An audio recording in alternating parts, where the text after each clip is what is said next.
Are you angered by this while you're there? Oh, yeah. But, I mean, I'd gotten used to it at this point because he did the same thing in 1987 to get the Athletic Commission, you know, abolished. So at that point, it was more like, you know, put the boots to the business again, the old days, back in my day. It's all business. Why on earth would the WWE do this? It was all business. Vince McMahon truly thinks that the business is better off and bigger, and for him it probably is, when everybody knows that it's completely scripted action adventure entertainment.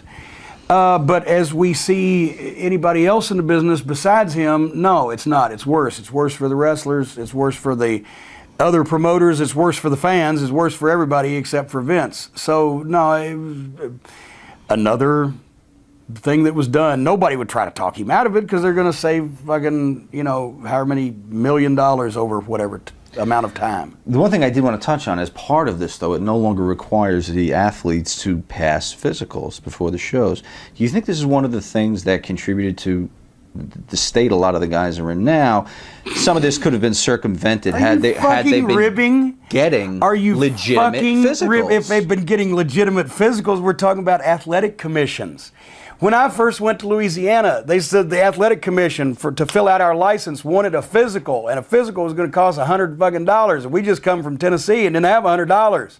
So I called up my cousin's wife, who's a nurse, and got the average answers for these questions and wrote them down and picked a doctor's name out of the phone book and signed his name to it and sent it in with $10 commission and got a license. And 3 months later found out I picked out the county coroner.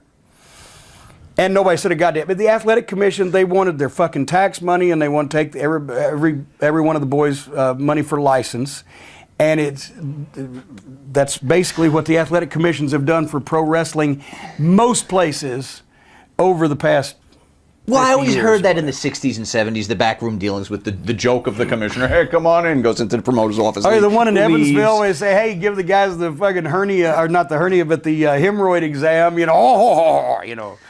But was it like that everywhere? And then in this late, at this advanced, even late 80s, was it that much chicanery? At this point in time, in the 90s, most any physical examination you were going to get from an athletic commission was not going to find any problems, except if you were currently not fucking breathing. They might detect that, although I've seen some fucking people get in the ring that it was questionable.